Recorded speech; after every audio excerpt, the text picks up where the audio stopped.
Saya mau membaca.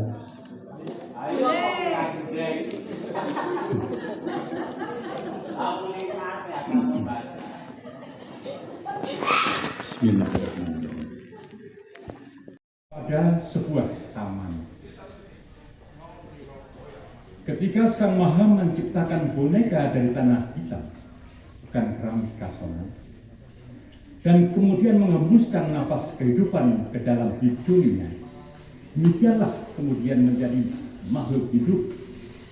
Selanjutnya, kamu adalah burung di taman Sang Maha. Kamu bukan milik dunia yang berdebu. Sehari dua hari kamu dikurung dalam sangkar tubuh. Kamu tidak datang bukan atas kehendak kamu sendiri. Dan ketika kamu kembali pun bukan karena kehendak kamu sendiri.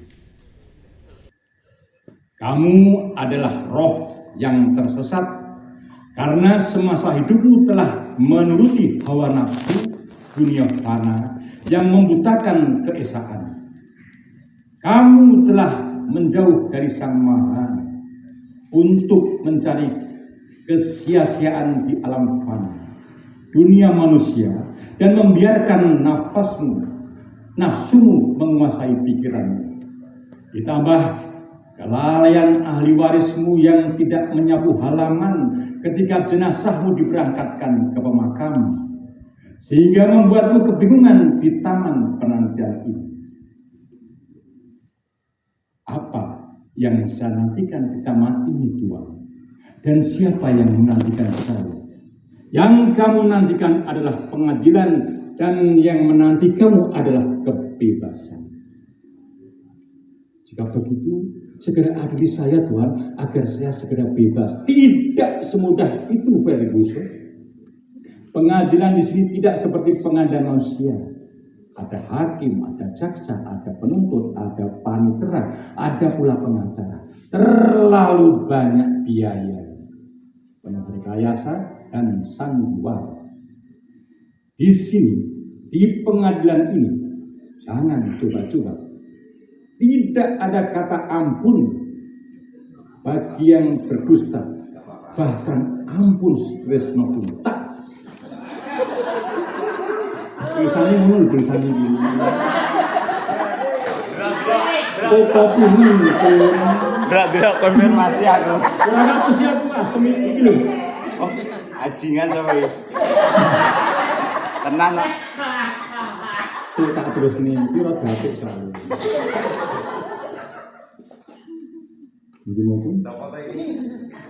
Siapa hakim yang mengadili saya, Tuhan? Hakim di taman penantian ini bukan saya, dan tugas saya hanya menginterogasi saja. Sedangkan yang memutuskan soal ganjaran adalah Sang Maha yang bertahta di balik pintu. Siap, siap Tuhan. Jika boleh menawar, jangan beri pertanyaan yang terlalu sulit, Tuhan. Kalau bisa pertanyaan checkpoint saja, atau di sini tidak ada tawar-menawar lagi. Di kehidupanmu sebelumnya, kau telah menawar ketika malaikat utusan Sang Maha akan mengambil nyawamu. Kamu memasang alat-alat di seluruh tubuhmu, agar jantungmu tetap bisa memompa aliran darah dalam tubuh wadahmu. Kalau kamu mau mengakui itu dengan sisa kejuranmu, bahwa saat itu kamu adalah raga tanpa nyawa yang seolah masih mampu melihat dunia. Itu bukan menawar, Tuhan, tetapi ikhtiar. Saya tidak akan diskusikan soal tawar-menawar dan ikhtiar. Sekarang jawab pertanyaan dengan jawaban ya atau tidak. Ya atau tidak, tahu, tahu atau tidak tahu, benar atau tidak benar. Pertanyaannya adalah satu. Sebagai pejabat nomor satu waktu itu, kamu hanya mementingkan diri sendiri serta keluargamu saja.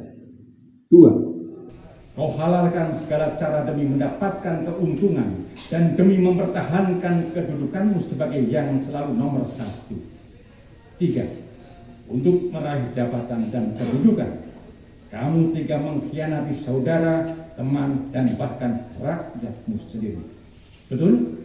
ketika kamu masih hidup sebagai manusia dan mempunyai kekuasaan sebagai yang nomor satu di negerimu, segala yang kamu lakukan bukan atas kehendakmu. Kamu hanyalah alat bagi istrimu. Kamu termasuk dalam golongan suami-suami takut istri. Dan akibatnya, kamu menghalalkan segala cara untuk membahagiakan istri dan anak-anakmu. Betul? Itu saya juga lupa, Tuhan.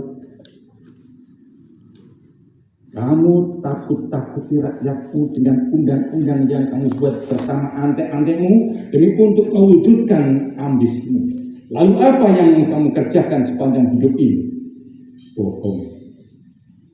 Saya berbohong, maka saya lupa, Tuhan. Saya hidup untuk berbohong. Oleh karena itu saya bohong, maka saya hidup. Dan menutupi kebohongan, maka saya harus berbohong lagi dan lagi. Bohong dan berbohong adalah saya. Karena saya adalah kebohongan itu sendiri. Cukup. Sampai di sini kebohongan. Silakan turun ke lantai 1, masuk ruang kejujuran.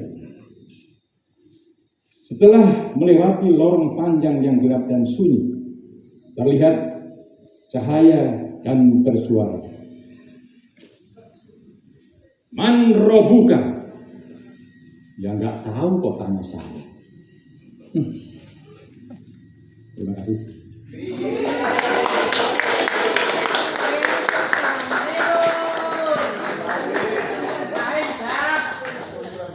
Karya Agus Lilur.